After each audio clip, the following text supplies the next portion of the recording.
ৰাজ্যৰ শিক্ষানুষ্ঠানত ছাত্ৰ উশৃংখলতা অব্যাহত এবাৰ তেজপুৰত তেজেৰে ৰাঙলী হল শ্ৰেণীকোঠা সহপাঠীৰ আক্ৰমণত ধৰাশায়ী ছাত্ৰ তেজপুৰৰ ব্যক্তিগত খণ্ডৰ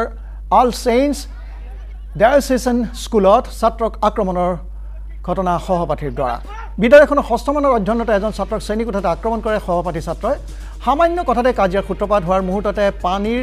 ষ্টিল বটলেৰে মূৰত আক্ৰমণ কৰাত শ্ৰেণীকোঠাতে ঢলি পৰে ছাত্ৰজন পিছত বিদ্যালয় কৰ্তৃপক্ষই জনোৱা খবৰৰ ভিত্তিত অভিভাৱক বিদ্যালয়ত উপস্থিত হৈ ছাত্ৰজনক উদ্ধাৰ কৰি ততাতৈয়াকৈ চিকিৎসালয়লৈ নি চিকিৎসাৰ ব্যৱস্থা কৰে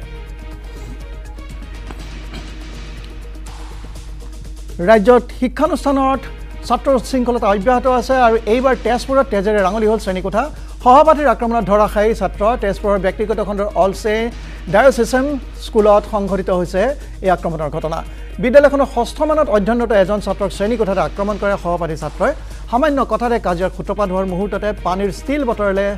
বটলেৰে মূৰত আক্ৰমণ কৰাত শ্ৰেণীকোঠাতে ঢলি পৰে ছাত্ৰজন পিছত বিদ্যালয় কৰ্তৃপক্ষই জনোৱা খবৰৰ ভিত্তিত অভিভাৱক বিদ্যালয়ত উপস্থিত হৈ ছাত্ৰজনক উদ্ধাৰ কৰি ততাতৈয়াকৈ চিকিৎসালয়লৈ নি চিকিৎসাৰ ব্যৱস্থা কৰে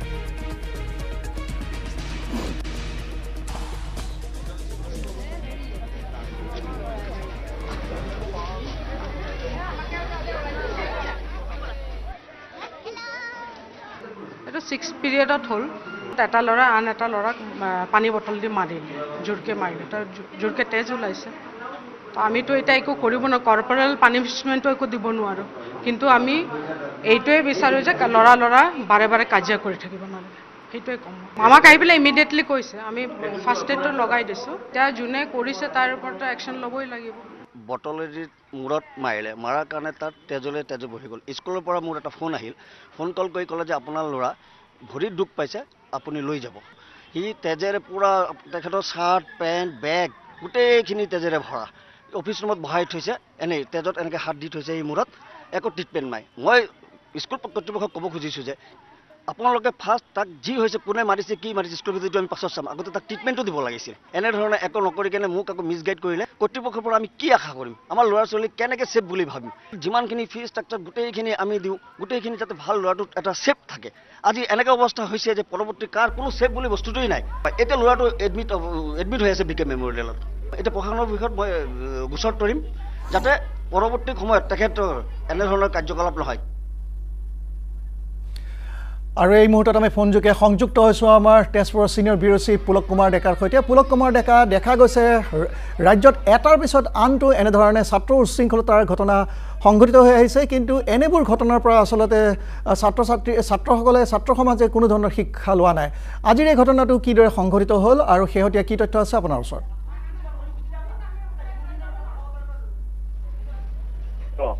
আৰু এই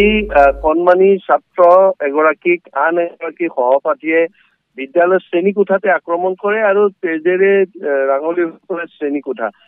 ই এক চিন্তনীয় বিষয় আৰু সকলোৰে বাবে আশ্চৰ্যজনক বিষয় কাৰণ শ্ৰেণীকোঠাত কণমানি সহপাঠীৰ আক্ৰমণত এইদৰে আন এগৰাকী ছাত্ৰ আহত হোৱা ঘটনাই সকলোকে হতচকিত কৰি তুলিছে আৰু ব্যক্তিগত খণ্ডৰ এই বিদ্যালয়খনৰ বিৰুদ্ধে ইতিমধ্যে অভিভাৱকে আৰক্ষীক গোচৰ তৰিছে এই কাৰণে যে বিদ্যালয়ৰ যি কৰ্তৃপক্ষ বিদ্যালয়ৰ এই কৰ্তৃপক্ষৰ তেওঁলোকৰ চূড়ান্ত হেমাহি বুলি অভিযোগ দাখিল কৰিছে অভিভাৱকে কাৰণ বিদ্যালয়ৰ কৰ্তৃপক্ষই সময়মতে তেওঁক চিকিৎসাৰ কাৰণে যি ব্যৱস্থা কৰিব লাগিছিল সেই চিকিৎসাৰ কাৰণে ব্যৱস্থা কৰা নাই আনকি পৰিয়ালৰ যি অভিভাৱকক খবৰ দিয়াত পলম কৰা বুলিও তেওঁ অভিযোগ তুলিছে সেয়া যি কি নহওক কণমানি ছাত্ৰ ইমান আক্ৰমণাত্মক হৈ যাব পাৰে সেই কথা কিন্তু সকলোৰে বাবে অভিভাৱক শিক্ষক সকলো শ্ৰেণীৰ বাবে সমাজৰ বাবে যথেষ্ট চিন্তনীয় বিষয় কাৰণ ষষ্ঠ শ্ৰেণীৰ ছাত্ৰ আৰু সেই ষষ্ঠ শ্ৰেণীৰ সহপাঠীজনে হাতত থকা যি ষ্টীলৰ এটা তেওঁৰ পানীৰ বটল আছিল সেই পানীৰ বটলটোৰে আনজন সহপাঠীক মূৰত কোব মাৰি দিয়ে আৰু যাৰ ফলত তেওঁ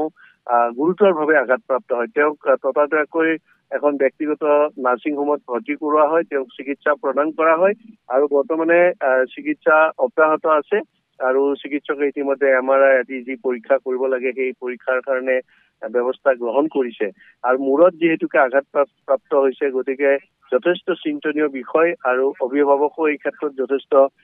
চিন্তিত হৈ পৰিছে আৰু সেয়া যি কি নহওক সকলো অভিভাৱক সকলো যি বিদ্যালয়ৰ অভিভাৱক সেই অভিভাৱকসকল চিন্তিত হৈ পৰিছে যে ছাত্ৰ ছাত্ৰীসকলৰ নিৰাপত্তা কেনেদৰে সুনিশ্চিত হ'ব তেওঁলোকক কি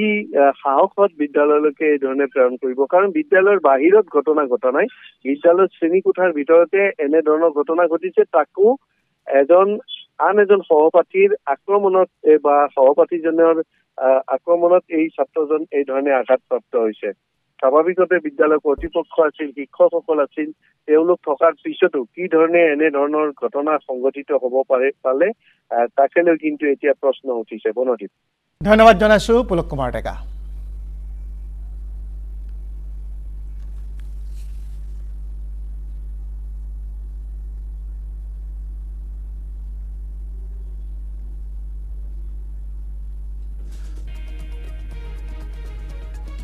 আজিকালি স্কুলবিলাকত এইটো বৰ বেয়া দেখা গৈ আছে সেইদিনাখন মঙলদৈ দেখিলোঁ আকৌ বোলে যোৰহাটত তাৰপিছত আজি শুনিলোঁ তেজপুৰত ল'ৰাবিলাক ইমান উদণ্ড হৈছে কি কাৰণে গাৰ্জেনবিলাকৰো আজিকালি কণ্ট্ৰল নাই আৰু এই মোবাইলৰ চাই পেলাই বেছি হৈছে নেকি পোৱালিবিলাক বেছি উগ্ৰ তেনেকুৱা যেন লাগিছে